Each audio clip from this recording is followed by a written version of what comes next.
Hi అండి, welcome to అబీ info. నెలాఖరులోగా Indiramma ఇళ్ల మంజూరు పూర్తి వివరాలు ఈ వీడియోలో చెప్పే ప్రయత్నం అయితే చేశాను. కొత్తగా ఎవరైతే మన ఛానల్ విజిట్ చేస్తారో ప్లీజ్ సబ్స్క్రైబ్, లైక్, అలాగే సపోర్ట్ చేయండి. తెలుగు వాళ్ళైతే మీరైతే సపోర్ట్ అయితే చేయాలి, ఎందుకంటే చాలామంది అయితే వీడియో చూస్తున్నారని లైక్ అలాగే సపోర్ట్ చేయట్లేదు, సబ్స్క్రైబ్ కూడా చేయట్లేదు.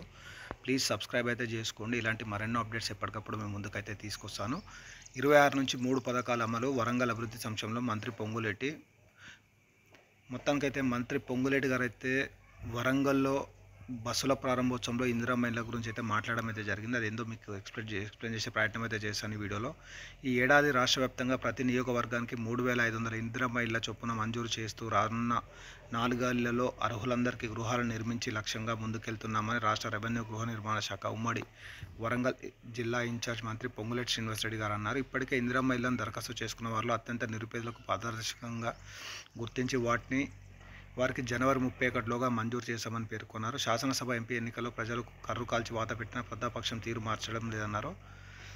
అలాగే వారి గుండు సున్నానే వస్తుందని వ్యాఖ్యానించారు. ఈ నెల 26 నుంచి రైతు భరోసాతో పాటు ఇందిరమ్మ, ఆత్మీయ భరోసా, రేషన్ కార్డుల పంపిణీ 3 పథకాలను అమలు చేయనున్నామని వెల్లడించారు. దీంతోపాటు ఏదైతే రేషన్ కార్డుల కోసం ఎదురు చూస్తున్నారో వారికి కూడా ఇందులోనే నేను న్యూస్ అయితే ఎక్స్ప్లెయిన్ చేసే ప్రయత్నం అయితే చేస్తాను. ఎందుకంటే మొత్తం అన్నిటికి సంబంధించి ఈ వీడియో అయితే చేస్తున్నాను కాబట్టి రేషన్ కార్డులు కూడా ఈ సంక్రాంతి తర్వాత ఇవ్వబోతున్నారు. ఎవరైతే ఇంతవరకు రేషన్ కార్డు లేదో మీరైతే అప్లై చేసుకోండి. అలాగే మీ పిల్లలకు పేర్లు ఎవరికైతే లేవో వారు కూడా అప్లై చేసుకోండి రేషన్ కార్డులో. అలాగే ఈ ఇందిరమ్మ ఇండ్లు ఏవైతే ఉన్నాయో దాదాపు సర్వే అయితే పూర్తిగా అయితే అయిపోయింది. సంక్రాంతి లోపు 2వ విడత మరిన్ని ఎలక్ట్రిక్ బస్సులు ప్రారంభించబోతున్నాం. గత ప్రభుత్వం ఆవిష్కృతంగా వదిలేసిన 1.5 లక్షల ఇళ్లను పూర్తి చేసి అర్హులకు అందిస్తాం. రాష్ట్ర వ్యాప్తంగా ఇందిరమ్మ ఇళ్లకు 80 లక్షల మంది దరఖాస్తు చేయగా ఇప్పటికే 65 లక్షల మంది వివరాలు యాప్లో నమోదు చేశాం. 40% డైట్, 200% కాస్మెటిక్ ఛార్జీలు పెంచాం. దండగన్న ఆర్టీసీని పండుగ చేసి కులాల భద్రత కల్పించామని చెప్పేసి మొత్తానికి అయితే చేసి ఇక్కడ చూసుకున్నట్లయితే గత ప్రభుత్వం దాదాపు 1.5 లక్షల ఇళ్లను పూర్తి చేసి ఏదైతే పెండింగ్లో పెట్టిందో అవి పూర్తి చేసి పేదలకైతే అందిస్తామని చెప్పారు. అంటే డబుల్ బెడ్రూమ్లు ఏవైతే ఉన్నాయో ఇప్పుడు అంటే అండర్ కన్స్ట్రక్షన్లో ఉన్నాయి. అలాగే కొన్నిటికి మీటర్ కనెక్షన్ లేవు, కొన్నిటికి వాటర్ కనెక్షన్ లేవు. ఇవి కూడా పూర్తి చేసి లబ్ధిదారులకు అందజేశామని చెప్పేసి మంత్రి పొంగులేటి శ్రీనివాసరావు గృహ నిర్మాణ శాఖ మంత్రి అయితే క్లియర్గా చెప్పడం అయితే జరిగింది.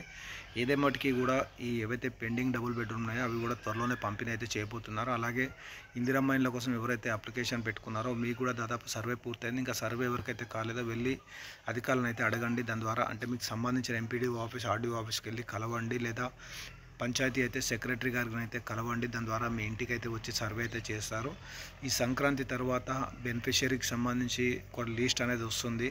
ఆ లిస్ట్ వచ్చిన తర్వాత ఇందిరమ్మ కమిటీలు ఫైనల్ చేసిన తర్వాత జనవరి 31 లోపు ఈ అర్హుల జాబితా అనేది వస్తుంది. వారికి ఈ ఇందిరమ్మ ఇళ్ళ అమౌంట్ ఏదైతే ఉందో వారి బ్యాంక్ ఖాతాల ద్వారా వారికి అయితే వేస్తారనమాట. అయితే చాలామంది ఇప్పటికే నేను చూస్తున్నాను, చాలా వీడియోస్ అయితే చూస్తున్నాను, నాకు కూడా పంపిస్తున్నారు.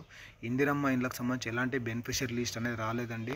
చాలామంది ఫేక్ న్యూస్ అనేది స్ప్రెడ్ చేస్తున్నారు. దీని ద్వారా మీరైతే ఆగమైతే కాకండి.